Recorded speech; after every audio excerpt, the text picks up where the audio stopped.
Assalamualaikum warahmatullahi wabarakatuh. Nama saya Darwati. Di sini saya akan mempresentasikan anemia defisiensi besi untuk memenuhi tugas hematologi dengan kelainan hemoglobin. Apa yang disebut dengan anemia? Anemia defisiensi besi adalah anemia yang terjadi karena tubuh mengalami kekurangan besi atau tubuh berkurangnya cadangan besi akibat kebutuhan yang meningkat, sehingga tubuh kehilangan besi dan kemampuan tubuh yang rendah untuk menyerap besi dari usus sehingga terjadi anemia. Nah, di sini ada nilai cut-off anemia di Indonesia menurut Pemerintah Kesehatan Republik Indonesia nomor 736A garis miring Menteri Kesehatan garis miring 10 garis miring 1989. Di sini ada anak prasekolah dengan nilai 11 gram per dl. Di sini ada anak sekolah 12 gram per dl, ibu hamil 11 gram per dl. Nah, ibu 3 bulan postpartum atau setelah melahirkan selama 3 bulan 12 gram per dl, wanita dewasa 12 gram per dl. Kemudian ada pria dewasa 13 gram per dl. Kebutuhan dan kekurangan.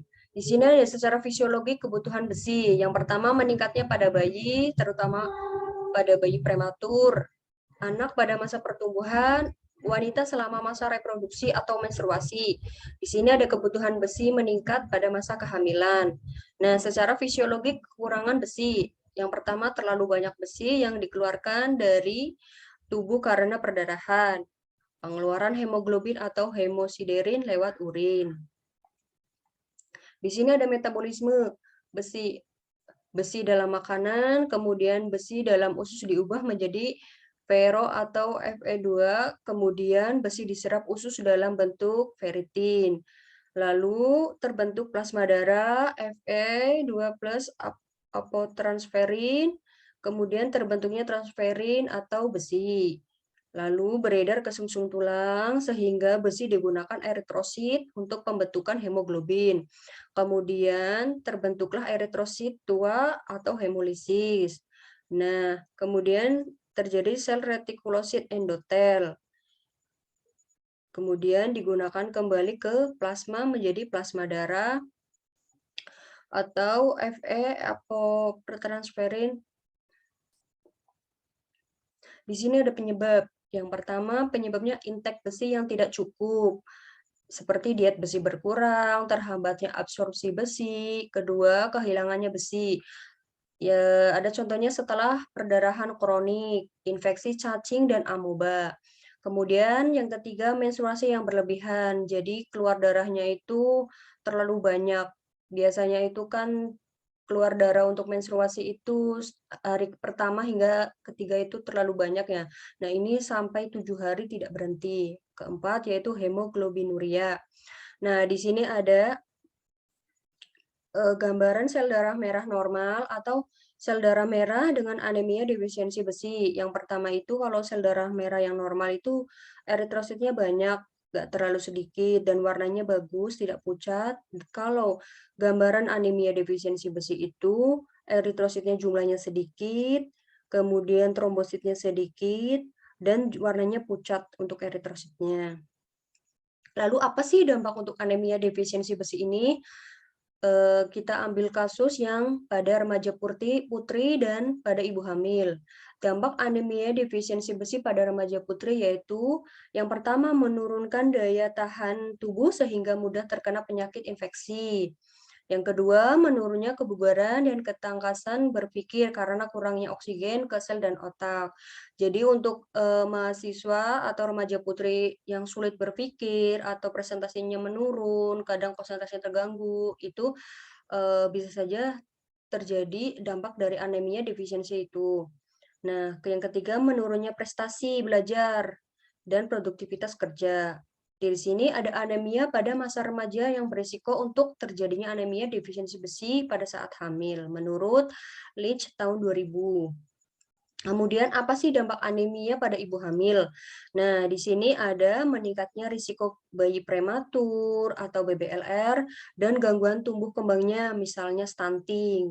Banyak ya yang anak-anak sekarang itu tumbuhnya kayak anak kerdil gitu ya. Jadi berat badannya nggak sesuai dengan usianya, tinggi badannya nggak sesuai dengan usianya. Kemudian perdarahan sebelum dan saat melahirkan yang berbahaya. Jadi timbulnya perdarahan sebelum tafsiran lahiran. Nah, di sini ada bayi lahir dengan menderita anemia pada bayi dan usia dini. Yang keempat yaitu meningkatnya resiko kesakitan dan kematian pada ibu dan bayi. Di sini ada tahapan anemia defisiensi besi. Ada tahap 1, yaitu dengan ferritinnya turun, saturasinya transferin normal, kadar Hb-nya normal. Nah, tahap keduanya itu ferritinnya turun, saturasi transfernya turun, kadar hemoglobinnya normal. Tahap ketiga, beda dengan tahap 1 dan 2 ya. Dari sini ferritinnya turun, saturasi transferinnya turun, kadar hemoglobinnya turun. Jadi yang paling berbahaya itu dari tahapan anemia defisiensi besi itu tahap yang ketiga. Ferritinnya menurun, saturasi transfernya menurun, kadar hemoglobinnya menurun. Di sini ada manifestasi klinis. Yang pertama yaitu ada keluhan. Keluhannya itu disertai 5L ya, kayak lemas, lemah, lulai, lesu, letih gitu ya. Di sini ada lekas lelah, berdebar-debar, konjungtiva atau pucat. Jadi di konjungtiva matanya itu pucat, harusnya kan itu pink ya, pink kemudaan. Nah, ini pucat. Lalu mudah mengantuk dan sesak nafas. Nah, ini ada kelainan jaringan epitelnya. Mukosa lidah atau papillofacial atrofi, hipofaring, menengah disofragi, epitel lambung atau aklorhidria, epitel kuku koilonisia, yaitu jadi kukunya itu seperti sendok, terus kukunya itu bergerigi, cekung. Harusnya kan kalau kuku yang normal itu kan kukunya datar ya, nggak terlalu kayak sendok, itu cekung. Nah, di sini ada gambaran ya. Ini dari sini konjungtivanya itu pucat, terus sering mengeluh sesak nafas, terus mukosa lidahnya itu pecah-pecah ya, atau mukosa lidahnya itu papilia astropi. Dan di sini ada epitel kukunya koilonisinia. Nah, kemudian apa sih untuk patofisiologis anemia defisiensi besi? Nah, menurut etiologi, yaitu cadangan besi menurun atau iron deplete state. Kemudian, turunnya ferritin serum, menjadi absorpsi besi naik, pengecatan besinya negatif. Lalu, cadangan besinya kosong. Nah, menjadi gangguan eritropoiesis iron defisiensi eritropoiesis. Kemudian, menjadi saturasi transfernya menurun. TIBC-nya meningkat, Fs serumnya rendah. Kemudian terjadilah kadar hemoglobinnya menurun sehingga menyebabkan anemia mikrositik hipokrom. Terjadilah penyakit yang kita bahas ini, anemia defisiensi besi atau kekurangan zat besi. Lalu terjadilah gejala menjadi anemia defisiensi besi. Nah, di sini ada patofisiologisnya untuk anemia defisiensi besi. Kemudian apa sih untuk pemeriksaan penunjang? Yaitu ada MCV, MCH, dan MCHC kurangnya dari normal. Nah, morfologi berupa anemia hipokrositik hipokrom dengan anisositosis, poikilocytosis, dan banyak dijumpai sel pensil. Derajat mikrositik hipokrom bergantung pada kadar hemoglobin dan nilai hematokrit. Ke mikrositik ringan bila nilai hematokritnya di bawah 34% atau kadar hemoglobinnya di bawah 10 gram persen. Gambaran mikrositik hipokrom baru jelas bila nilai mikrositiknya bila nilai hematokrit di bawah 27% atau kadar hemoglobinnya di bawah 9%. Nah, di sini keadaan tersebut jelas terlihat anisositosis. Dari anisositosis adalah kemudian di sini ada keadaan tersebut jelas terlihat anisositosis, poikilositosis dengan sel pensil dan mungkin dijumpai sel sasaran dan ovalosit. Nah, di sini ada pemeriksaan penunjang yang kedua dengan sediaan apusan darah tepi. Di sini ada banyak eritrosit dengan akromia sentral yang meluas sehingga berupa cincin. Jadi maksud akromia sentral itu maksudnya pucatnya melebar, jadi merahnya itu sedikit. Jadi warna pinknya itu berkurang. Di sini ada banyak terlihat eritrosit yang hipokrom. Hipokrom itu pucat ya, anulosit. Nah, di sini anulosit hanya lingkaran saja yang pucat seperti cincin, teardrop cell. Teardrop cell itu seperti tetesan air ya bentuknya, eliptosit. Eliptosit itu bentuknya seperti elip dan beberapa eritrosit yang polikromatik. Dan mikrositer. Nah, di sini ada gambaran eritrosit pucat hingga melebar sentral polar dan ukuran eritrositnya kecil dengan konsentrasi Hb yang rendah. Nah, di sini ada tanda warna biru ya. Tanda warna biru ini sel eritrositnya itu yang ukurannya kecil, mikrositik atau hipokrom. Nah, itu ya.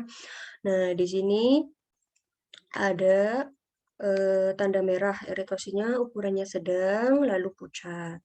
Jadi seperti cincin. Nah, kemudian warna yang oranye ini eritrositnya yang seperti cincin atau ring eritrosit. Dari sini ada warna ungu. Yang tanda panah warna ungu yaitu lebih kecil lagi dan senter polarnya agar lonjong. Dari sini ya. Jadi tidak berbulat tapi lonjong.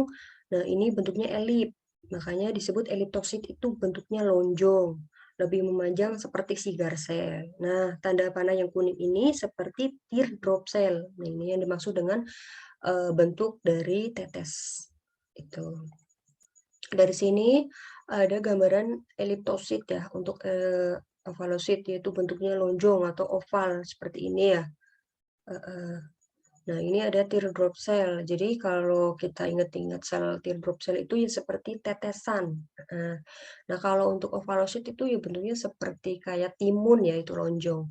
Nah, dari anulosit. Nah, anulosit itu seperti cincin bulat atau pucat. Di sini ada hapusan darah tepi terlihat di mikroskop ya.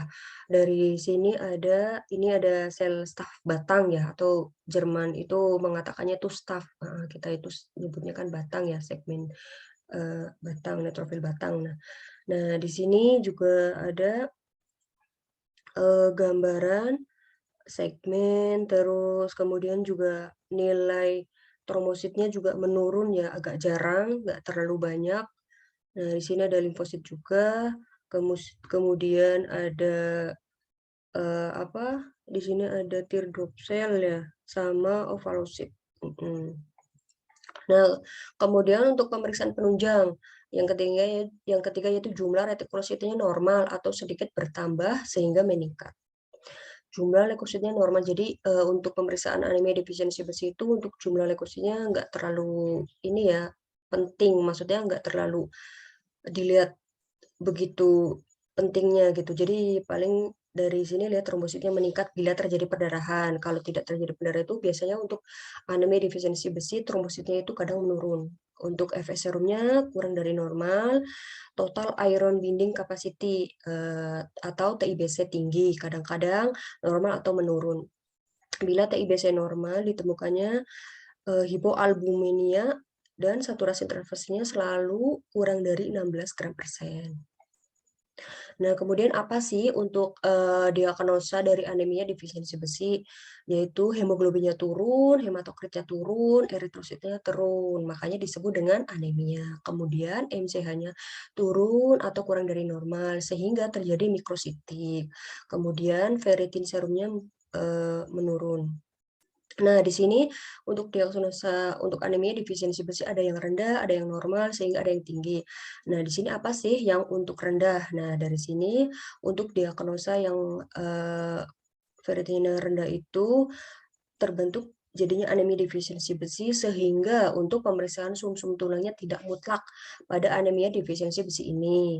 Kemudian pada setiap untuk pemeriksaan sumsum tulangnya atau perlu dilakukan pewarnaan besi.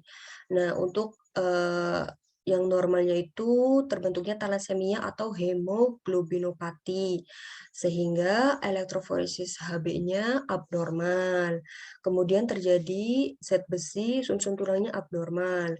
Apabila terjadi yang tinggi, mengakibatkan anemia penyakit kronik, kemudian menjadi anemia sideroblastik.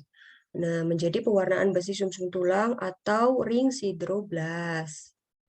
Nah, apa sih untuk diagnosa banding? Di sini untuk diagnosa banding anemia defisiensi besi yaitu terjadi penyakit kronik yang lainnya seperti anemia penyakit kronik atau thalassemia alfa, beta, anemia sideroblastik. Nah, untuk anemia defisiensi MCH-nya itu untuk penyakit kroniknya itu kadang normal atau kadang turun. Nah, thalassemia-nya menurun, anemia sideroblastiknya kadang-kadang naik, kadang-kadang turun. Untuk MCH-nya itu anemia defisiensi besi nurun, anemia penyakit kroniknya itu turun atau normal, thalassemia-nya itu turun. Kemudian anemia sideroblastiknya turun. Nah, MCH-nya itu turun, anemia penyakit kroniknya turun atau normal, thalassemia-nya turun, anemia sideroblastiknya itu turun. Nah, kemudian FS serumnya atau ferritin serumnya itu untuk anemia defisiensi besi ini turun, kalau untuk anemia penyakit kroniknya itu turun, nah thalassemia itu normal. Kemudian anemia sideroblastiknya itu normal. TIBC-nya itu untuk anemia defisiensi besi yaitu naik, untuk anemia penyakit kroniknya itu turun. Nah, untuk thalassemia-nya itu normal, anemia sideroblastiknya normal. Kemudian untuk ferritin serumnya, anemia defisiensi besi itu turun, dan anemia penyakit kroniknya itu normal. Thalassemia-nya itu normal. Nah, untuk anemia sideroblastik dari ferritin serumnya itu naik.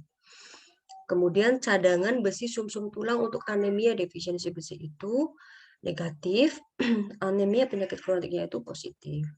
Untuk thalassemia-nya itu positif, anemia sideroblastiknya positif. Kemudian cadangan besi eritroblastik. Di sini anemia defisiensinya besi negatif, anemia penyakit kroniknya negatif. Kemudian thalassemia-nya itu positif, anemia sideroblastiknya ring atau ring sideroblast. Elektroforesisnya hemoglobin untuk anemia defisiensi besi itu normal. Kemudian anemia penyakit kroniknya normal, thalassemia-nya tidak normal atau abnormal.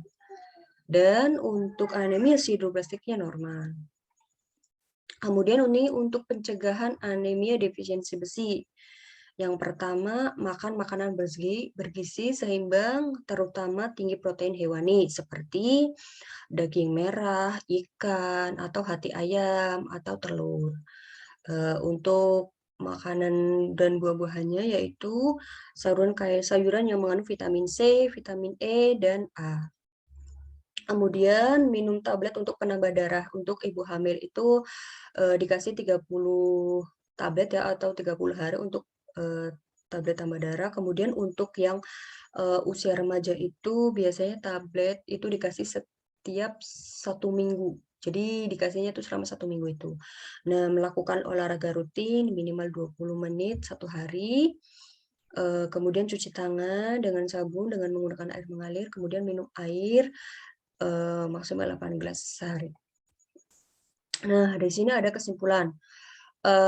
Kesimpulan, jadi marilah kita sama-sama mencegah untuk anemia defisiensi besi dalam usia remaja, kemudian pada ibu hamil. Jadi biasanya itu kan remaja itu sering pusing ya, sering mengeluh lemas, konsentrasi menurun, itu kita perlu cek apa sih barangkali terjadi anemia defisiensi besi. Dan untuk kasus ibu hamil itu banyak sekali ya untuk anemia ibu hamil itu ya. Jadi di Indonesia itu juga sudah mencakup sampai 30%. Makanya kita cegah bareng-bareng untuk makan makanan yang bergizi, 4 sehat 5 sempurna, makanan heme seperti protein yaitu kayak daging merah, kemudian ikan-ikan, hati ayam, kemudian untuk telur. Dari sini harus minum air ya minimal 8 gelas sehari. Nah, ini ada beberapa referensi yang saya ambil. Nah, kemudian terima kasih untuk presentasi saya hari ini. Apabila ada kekurangan atau ilmu yang kurang saya pahami, mohon maaf karena di sini saya masih tahap belajar. Mohon barangkali ada yang pertanyaan. Terima kasih. Wassalamualaikum warahmatullahi wabarakatuh.